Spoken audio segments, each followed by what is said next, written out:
Bonjour et bienvenue à tous sur i24 News. Vous regardez sur le web. Aujourd'hui, au programme, on parlera du piratage informatique du système de missiles allemand placé à la frontière syrienne.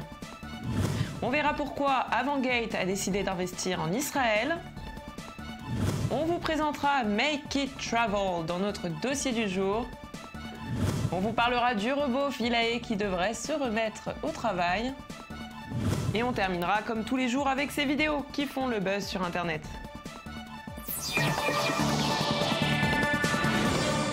Un système de missiles sol-air Patriot allemand aurait été attaqué par des pirates informatiques. Ces pirates auraient pris le contrôle de ces missiles pour une courte durée. Il s'agit de missiles placés à la frontière syrienne pour protéger la Turquie. Ils y étaient placés au mois de juin en coopération avec les États-Unis et l'Italie. Selon les experts, deux versions sont possibles sur la manière dont l'attaque a été effectuée. Il pourrait s'agir d'une attaque par le système d'exploitation du missile ou alors par vol de données. Le créateur du site de téléchargement illégal, Wawamania, a été condamné, ça s'est passé lundi dernier. Il a été condamné à verser plus de 15 millions d'euros de dommages et intérêts aux ayants droit, parmi lesquels on note Paramount, Microsoft, Warner Bros. Et le français Marc Dorcel. Dimitri Madère, c'est son nom.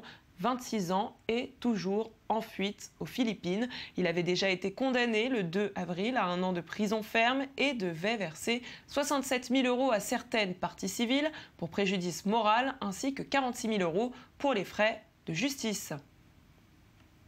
Avangate est un service de commerce numérique qui aide les entreprises numériques à résoudre les problèmes auxquels elles doivent faire face chaque jour en ligne, comme par exemple la facturation d'abonnements ou encore la vente de logiciels. Mais si la société fait parler d'elle aujourd'hui, eh bien, c'est parce qu'elle envisage d'entrer dans le marché israélien. La semaine dernière, l'entreprise a tenu une conférence à Tel Aviv. Lors de cet événement, Carl Siebold, le PDG d'Avangate, s'est exprimé pour lui. Il est important d'acquérir des startups israéliennes et d'investir dans le pays pour bénéficier de sa technologie très avancée et élargir son savoir-faire. Allez, je vous propose tout de suite de passer à notre dossier du jour. Plutôt que de ranger votre sac à dos ou votre tente de camping, eh bien vous pouvez désormais les louer. C'est ce que propose une toute nouvelle plateforme baptisée Make It Travel. Regardez.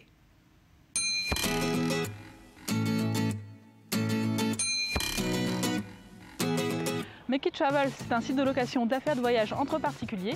Ça permet d'économiser avant de partir en louant au lieu d'acheter, de gonfler son budget loisir en mettant en location ses affaires et de rencontrer des voyageurs pour échanger des bons plans. Mais Make It Travel n'est pas qu'un simple site de location. Donnez vie à vos affaires en leur permettant de voyager, parce qu'on en a marre des objets qui s'ennuient dans les placards et des autres qui prennent la poussière dans les greniers.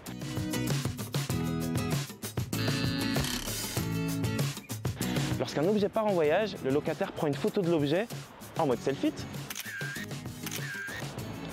Cette photo sera ensuite sur le profil de l'objet et c'est comme ça qu'avec Make It Travel, on fait voyager vos affaires.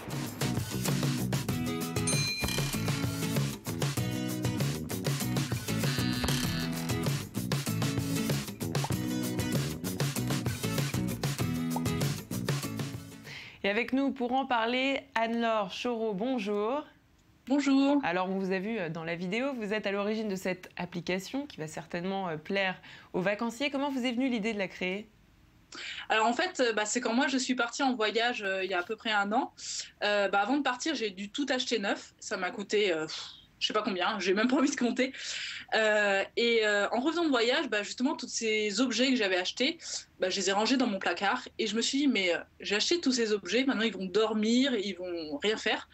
Et je me suis dit, il y a sûrement des gens en fait, qui auraient besoin de ce type d'affaires que j'avais acheté, donc sac à dos, caméra, guide touristique, pour juste quelques jours ou quelques semaines et qui n'ont pas envie d'investir autant que moi j'avais investi. Et là, je me suis dit, mais je pourrais très bien leur louer, parce que comme ça me permettrait, moi, de rentabiliser mes affaires et eux, de les payer moins cher et juste les utiliser, en fait, au lieu de les posséder et après, comme moi, les ranger dans leur placard. Alors, vous proposez différents services à travers cette plateforme. On voyait aussi l'envie de faire rencontrer. Est-ce que vous pouvez nous en parler ? Oui, alors en fait, avec Make It Travel, on veut aussi que en fait, ça soit vraiment une expérience que les gens vivent sur le site et en dehors. Donc, c'est-à-dire que quand un propriétaire et un locataire vont se rencontrer pour échanger l'objet, ils pourront s'échanger des bons plans et des expériences de voyage et se sentir vraiment inclus dans une communauté de voyageurs qui va se donner les petits bons plans, le petit resto qu'il faut absolument aller dans telle ville, comment utiliser l'appareil en question qui est loué, etc. Donc vraiment, avec nous, Make It Travel, on veut que ça soit une expérience et mélanger en fait l'aventure et la passion pour créer une identité et vraiment qu'on ait envie de faire partie de Make It Travel. Alors comment ça fonctionne? On s'inscrit sur le site, on propose des objets. Déjà, si vous allez sur le site, vous pouvez voir la liste d'objets, en fait, les objets que les gens ont mis en location. Après, vous vous inscrivez normalement comme sur tout type de plateforme. Et vous pouvez rechercher donc soit par catégorie, parce qu'on a déjà des catégories définies, comme la montagne, la mer, la famille, etc. Après, vous pouvez soit taper le nom directement, de l'objet, si vous cherchez une tente, et aussi par géolocalisation. Donc, si vous décidez, si vous savez que vous allez dans telle ville et vous vous dites, je ne sais pas trop ce que je vais faire, j'hésite entre ça et ça, vous regardez sur la carte, vous voyez en fait dans la ville s'il y a des gens qui proposent du matériel et vous pouvez dire, ah bah oui, tiens, il y a cette planche de surf à Biarritz qui a 10 € par jour, par exemple. Tiens, ça me dit bien d'essayer du surf, voilà, je vais pouvoir louer la planche parce qu'elle est à l'endroit où je veux aller. Et alors pour les loueurs, comment ça se passe? Les objets sont assurés? Alors en fait, pour l'instant, il y a un système de caution. C'est-à-dire que les transactions se font sur le site, le paiement se fait sur le site. Et nous, en fait, si jamais il y a un litige, on va être capable, nous, de gérer en interne ça et d'estimer si il faut que cette caution en fait, soit débitée entièrement ou juste partiellement, puis évidemment pour rembourser le propriétaire. Et pour ça, on a mis en place aussi un contrat de location qui fera foi en cas de litige. Où dessus, il y a l'état de l'objet, si avant il était neuf, il est rendu abîmé ou pas. Très bien. Et aujourd'hui, vous comptez beaucoup d'utilisateurs? Vous êtes uniquement en France ou vous trouvez ailleurs? Pour l'instant, on se lance uniquement en France pour justement créer assez d'offres et de demandes pour que les gens trouvent vraiment ce qu'ils ont envie et éviter de se disperser dans le monde. On a lancé la plateforme il y a une semaine et déjà en une semaine, on a facilement une centaine d'objets qui ont été mis en location et quasiment autant d'utilisateurs. Alors parlez-nous de ces objets, on peut vraiment tout mettre en location ou on a certaines limites? Tout ce qui est relatif au voyage et après pour tout ce qui est objet que je dirais armes blanches, comme on peut penser les couteaux suisses, etc. Pour l'instant, justement, on est en train de voir si c'est légal ou pas. Donc, pour l'instant, on ne conseille pas forcément de les mettre. Et mais sinon, après, tout ce qui est type d'objet pour le voyage, donc un sac à dos, une tente, un sac de couchage, une planche de surf, des skis. On a aussi tout ce qui est vélo, appareil photo, et aussi pour la famille, que ce soit un siège bébé ou un coffre de toit. Voilà, tout ce dont vraiment on a besoin en voyage. Alors c'est peut-être un peu frais, mais est-ce que vous comptez déjà faire évoluer la plateforme? Ah oui, tout à fait, tout à fait. Vers de la location de maison, par exemple? Alors pour l'instant, on veut vraiment se focaliser sur les objets en eux-mêmes. On n'a pas encore pensé à tout ce qui pourrait être immobilier, parce que y a déjà beaucoup de boîtes sur ce créneau. Mais sinon, d'un point de vue évolution de la plateforme par rapport, on va dire, à l'extension en Europe et à l'international, ça, évidemment, on y a pensé parce que quand on parle voyage, on ne peut pas se limiter juste au pays dans lequel on est.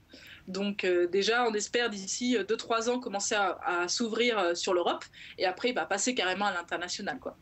Eh bien, merci beaucoup pour toutes ces informations. Je vous souhaite bon courage et bon voyage. Et restez avec nous. On continue à parler high-tech.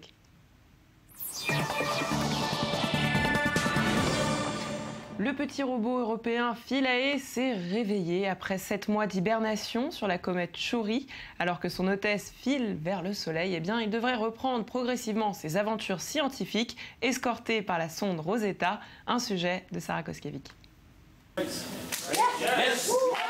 Le petit robot européen Philae s'est réveillé après 7 mois d'hibernation sur la comète Chury et devrait reprendre progressivement ses aventures scientifiques alors que son hôtesse file vers le Soleil, escortée par la sonde Rosetta. Ce trio inédit laisse espérer de grandes avancées dans la connaissance des comètes. L'objectif de la mission de l'Agence spatiale européenne est de mieux comprendre l'évolution du système solaire depuis sa naissance, les comètes étant considérées comme des vestiges de la matière primitive. Muni de 10 instruments, le robot laboratoire qui a réalisé le 12 novembre une première historique en atterrissant sur le noyau d'une comète avait travaillé pendant 60 heures avant de s'assoupir faute d'un ensoleillement suffisant pour permettre à ses batteries solaires de fonctionner. Depuis, il ne donnait plus signe de vie. Il a créé la surprise en parvenant à rentrer pendant 2 minutes en contact avec Rosetta. Il a réussi à communiquer une deuxième fois pendant 4 minutes la nuit suivante. Les températures qu'il a subies pendant 6 mois ne l'ont pas complètement congelé. Donc il se réveille et donc il a les bonnes températures. Ensuite, il a suffisamment de puissance pour commencer à émettre. Ce qui était le plus dur précédemment, c'était finalement d'avoir la puissance nécessaire pour l'émetteur. Donc on est au-dessus des 20 watts indispensables pour l'émetteur. Donc il y a les panneaux solaires, tout ça, il reçoit suffisamment. Et comme on va de plus en plus vers l'été local, on a de plus en plus de lumière et on s'approche du soleil, plus en plus d'énergie au mètre carré. Donc on va vers un bon positionnement de Philae. L'ESA ne reçoit pas de données de façon régulière ni en grande quantité, probablement parce que Philae est loin de Rosetta. Elle se tient désormais à une distance respectueuse car Tchouri rejette de plus en plus de gaz et de poussière à mesure qu'elle se rapproche du Soleil. La comète est pour le moment à 210 millions de kilomètres de l'astre et devrait être au plus proche de lui le 13 août.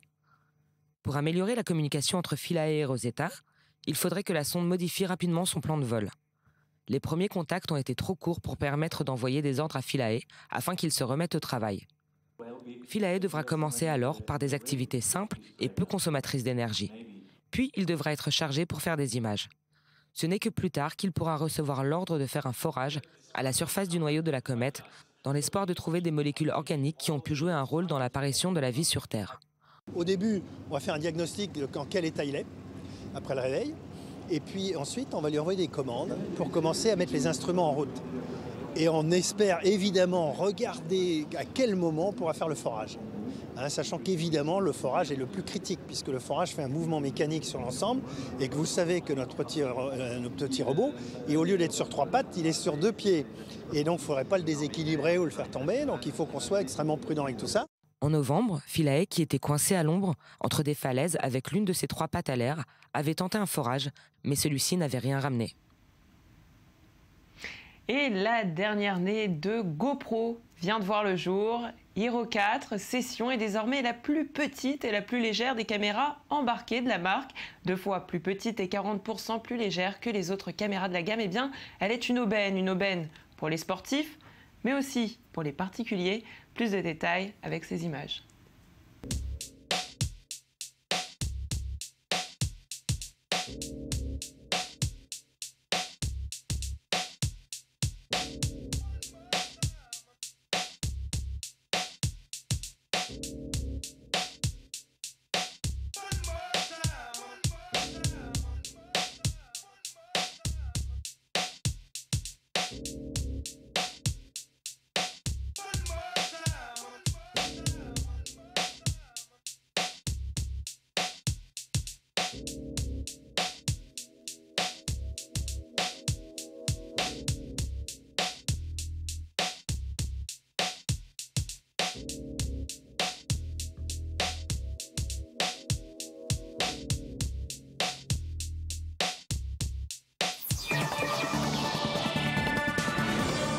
Et oui, bienvenue dans votre rubrique spéciale Buzz avec l'œil du net et surtout, le youtubeur Merfish. Pour ceux qui ne le connaissent pas, il s'agit d'une star sur Internet qui nous offre une nouvelle parodie, coup de buzz assuré comme à chaque fois, en reprenant cette fois-ci le générique du Prince de Bel-Air, réinventé façon GTA V.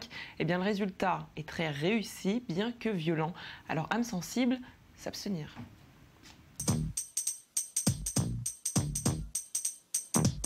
Now this is a story all about how my life got flipped, turned upside down, and I'd like to take a minute, just sit right there. I'll tell you how I became the prince of a town called Bel-Air.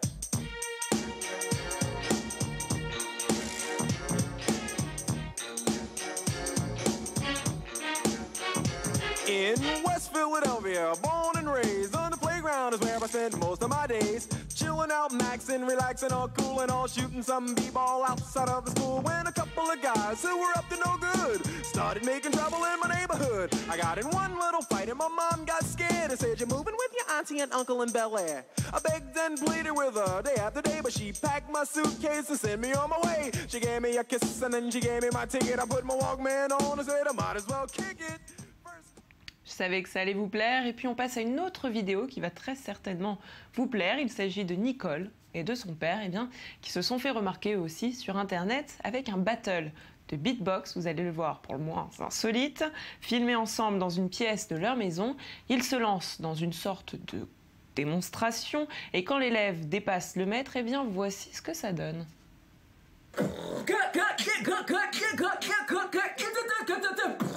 Round two, no more. Round two, one. Round two, kick, 1, 2, kick, pick him up, kick, rocks. Put him in the put the kick, press. Ha. Finish. Pick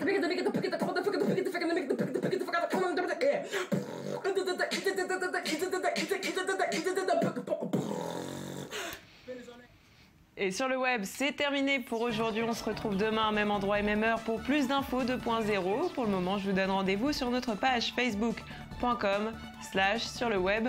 Le Mag Actu, à très bientôt.